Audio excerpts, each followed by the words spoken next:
জামাতের কিছু বটবাহিনী আলেম তারা এই আহমদ শরীফ বিন আসাদ সদ্য অনুপ্রবেশকারী জামাতে, তিনি আমাদের কওমি ঘরানার এই মুফতি রেজওয়ান রফিকি, তারপরে হলো ওই যে আরেকটার নাম কি জানো, ওই যে লুৎফর রহমান ফরাইজি, রেজাউল হক আবরার, এরা যে বক্তব্যগুলো মসজিদ বিরোধিতায়, জামাত বিরোধিতায়, তার পক্ষে বা কওমের বিরুদ্ধে, মানে এই রেজওয়ান রফিকি, লুৎফর রহমান ফরাইজি এবং এই হচ্ছে কি জানো ওই রেজাউল করিম আবরার, এদের বিরুদ্ধে একটা যুক্তি দাঁড় করান বা একটা হাদিস মাদিস ইত্যাদি দাঁড় করাইয়া মুফতি রেজওয়ান রফিকি এবং লুৎফর রহমান ফরাইজিকে ভুল প্রমাণিত করেন। আর উনি যতটুকু ভুল প্রমাণ করতে পারেন তার চেয়ে বেশি প্রচার করছে আমাদের জামাতের বট বাহিনীরা। ওরা হাতে বাড়ছে বা গনিমতের মাল পাইছে। আজকে এই আহমদ শরীফ বিন আসাদ, একে নিয়ে আমার কথা বলার বিন্দুমাত্র আগ্রহ নাই বা ছিল না, কিন্তু কেন দিলাম, এই একটা কারণে ভাই, আপনারা হাসবেন। এই যে লেখাটা আমি জামাতের যে বট আলেমের থেকে নিয়েছি, মানে আইডি থেকে নিয়েছি, সেখানে তিনি বলছেন কওমির কাঠমোল্লাদের আহমদ শরীফ বিন আসাদের থেকে অনেক শিকার কিছু আছে। কওমির কাঠমোল্লাদের আহমদ শরীফ বিন আসাদের থেকে অনেক কিছু শিকার আছে। তাহলে আমরা কওমির কাঠমোল্লা, আর এই আহমদ শরীফ বিন আসাদ ওইখানে আবার আল্লামা লাগাইছে বা মাওলানা, সুন্দর করে সম্মানের সাথে লাগছে, মাওলানা আহমদ শরীফ বিন আসাদ সাহেবের থেকে কওমির কাঠমোল্লাদের অনেক কিছু শিকার আছে। তো এই কথাটা হাসির এই জন্য যে যারা জামাতের পক্ষে না, যে কওমের যে আলেমগুলো, তারা হলো কাঠমোল্লা, আর এই কওমেরই যারা জামাতের পক্ষে তারা হচ্ছে আল্লামা মোল্লা।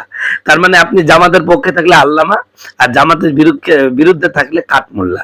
তা আমি হাসছি এই কারণে যে ওই আহমদ শরীফ বিন আসাদ, এটা তো কওমেরই প্রোডাক্ট, কওমির থেকে তোমরা হচ্ছে হায়ার করে নিয়ে গেছো। তো উনি আল্লামা হলো, আর যেই আহমদ শরীফ বিন আসাদকে কওমিরা বানায় আল্লামা বানালো, যারা বানালো, যারা হলো কারিগর, তারা আবার কাঠমোল্লা হয় কি করে ভাই?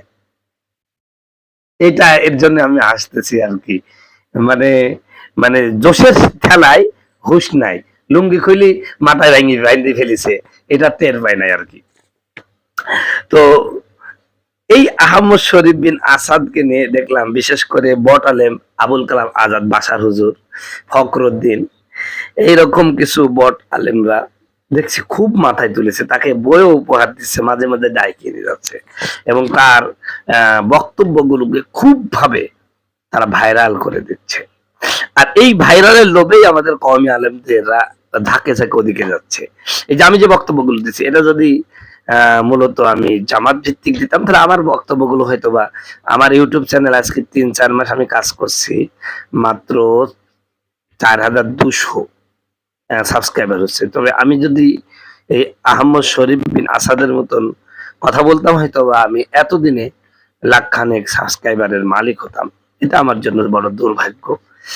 তবে আমাদের জামাতের কিছু কিছু যারা চালাক আর কি, ওরা আবার আমাকে কমেন্ট করে যে আজকে আপনি জামাতের সমালোচনা করছেন, কালকে আপনি জামাতেরই একজন কর্মী হবেন ইনশাল্লাহ। আমি আল্লাহর কাছে দোয়া করি, আল্লাহ যদি আমাকে কবুল করে, হতে পারে, কখন কোন সময় হয়, তবে আমি এতটুকু আল্লাহর কাছে দোয়া করি, আল্লাহ যেন আমাকে নিরপেক্ষতার উপরে সঠিক কথাগুলো বলার তৌফিক দান করে। আমার জামাতের প্রতি কোনো হিংসা নেই, জামাতের প্রতি বিন্দু মাত্র আমার হিংসা নেই, কারণ জামাতের কিছু কিছু ক্ষেত্র যদি ভালো হয়ে যায়, তাহলে জামাত বাংলাদেশের সবচেয়ে ভালো ইসলামী দল হবে।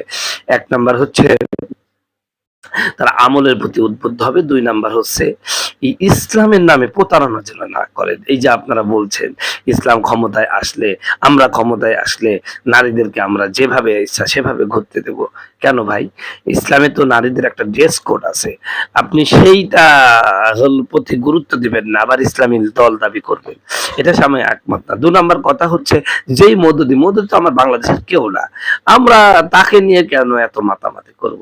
আমি চাচ্ছি যে আপনারা মদুদির যে মতামত গুলো নিয়ে আমাদের সাথে বিতর্ক রয়েছে, আপনারা সেগুলো ছেড়ে দেন, ছেড়ে দিয়ে আপনারা কওমি আলিয়া, কওমি জামাত সবাই এক হয়ে আসুন আমরা বাংলাদেশে ইসলাম কায়েমের চেষ্টা করি। তো সম্মানিত বন্ধুগণ, আমার ভাইয়ের আমার, তো সেই আহমদ শরীফ বিন আসাদ এই লোকটা সম্পর্কে সেই জামাতের বট আলেম লিখতেছে, কওমি ঘরানার একজন আলেম হয়েও জামাতের বিরুদ্ধে এতদিন পর্যন্ত আকীদার দোহাই দিয়ে যে সকল মিথ্যা অপপ্রচার চালানো হয়েছে, তিনি মানে ওই আহমদ শরীফ বিন আসাদ, তিনি কোরআন এবং হাদিসের আলোকে অতি সুন্দরভাবে যুক্তি উপস্থাপন করে ভণ্ড ফতোয়াবাজ কাঠমোল্লাদের মুখে কুলুপ মেখে দিয়েছেন। আমরা হলো ভণ্ড ফতোয়াবাজ কাঠমোল্লা, আর আমাদের তৈরি সন্তান উনি আল্লামা, কারণ ওই যে জামাতের পক্ষে গেছে, বুঝছেন না, এই জন্য উনি হলো আল্লামা আর আমরা কি কাঠমোল্লা। আচ্ছা ঠিক আছে, কাঠমোল্লা কিন্তু বিশাল, কাঠের বিশাল দাম, কাঠ ছাড়া কিন্তু সন্তান জন্ম হয় না, সন্তান জন্ম হয়, তারপর আমাদেরকে কাঠমোল্লা বলে আর কি। এতদিন সাধারণ মানুষকে যেভাবে জামাত ইসলামীর আকীদা সম্পর্কে সাধারণ মানুষকে যে ভুল বোঝানো হয়েছে, তার প্রতিটি জবাব তিনি তার প্রতিভাদীপ্ত জ্ঞান এবং যুক্তি দ্বারা দিতে চেষ্টা করেছেন। আচ্ছা, এতে করে সাধারণ মানুষের মধ্যে জামাত ইসলামী সম্পর্কে জনপ্রিয়তা তৈরি হয়েছে, আলহামদুলিল্লাহ। আমি ওটা বলছি, আমি বারবার কওমিদেরকে এভাবে সতর্ক করি। আমাদের কওমি যারা মুরব্বী ঘুমিয়ে আছে, 10 জায়গায় বুখারি পড়াই আর লাখ লাখ টাকা বেতন পাই, ওনারা তো সুন্দর নরম বিছানায় বসে থাকে, এদিকে যে চেয়ার কবে হারা যাবে এই খবর নাই। এই জন্য মুরব্বীদের ঘুম ভাঙানোর জন্য মাঝে মাঝে বলছি যে আমাদের কওমি আলেমরা জামাতে যোগদানের কারণে জামাতের জনপ্রিয়তা আরো বেশি বাড়তেছে, অতএব আপনাদের ঘুম থেকে ওঠা উচিত, এ কথা আমি বলেছি আর কি।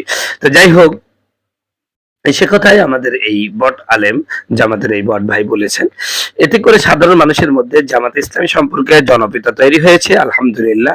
আল্লাহর কাছে দোয়া করি মহান আল্লাহ যেন এই প্রিয় ভাইকে দিনের খেদমতের জন্য কবুল করেন, আলহামদুলিল্লাহ। দোয়া আল্লাহ ওরা খুব করবে যদি আপনি পক্ষে থাকেন। কিন্তু এই নাম কি জানো, ওই নামটা ভুলে গেলাম, মানে একে তো আমি অতটা ফলো করি না, এই জন্য নামটা আমি অতটা জানতে পারছি না, ভুলে যাচ্ছি।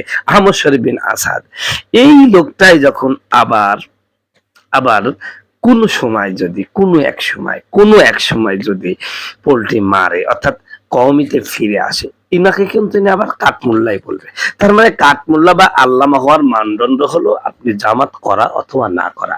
আপনি যদি জামাত করেন তাহলে আপনি কোরআন শরীফ না পড়তে পারলেও অথবা হাদিসের ইবারত না পড়তে পারলেও, আপনার শিক্ষাগত যোগ্যতা দাখিল পাস না, তাও আপনি আল্লামা। আর যদি আপনি জামাতের পক্ষে না থাকেন তাহলে কি হবে, আপনি যদি বুখারিও পড়ান তাহলেও আপনি কাঠমোল্লা। আবার আপনি যদি বাংলাদেশের শ্রেষ্ঠ চ্যাম্পিয়ন কারি হন অথবা হাফেজ হন, তাও আপনি কাঠমোল্লা। কাঠমোল্লা এবং আল্লামার মাপকাঠি হলো জামাত ইসলাম করা এবং না করা। আর জামাত ইসলাম করলে আপনি হলো আল্লামা, যদিও যোগ্যতা না থাকুক। আর যদি জামাত ইসলাম না করেন, আপনার হাজারো যোগ্যতা থাকলেও আপনি কাঠমোল্লা। এটাই হলো আমাদের জামাতের মতাদর্শ। আমি কি বোঝাতে পেরেছি? বুঝলে বুঝপাতা, না বুঝলে তেজপাতা, ঠিক কিনা?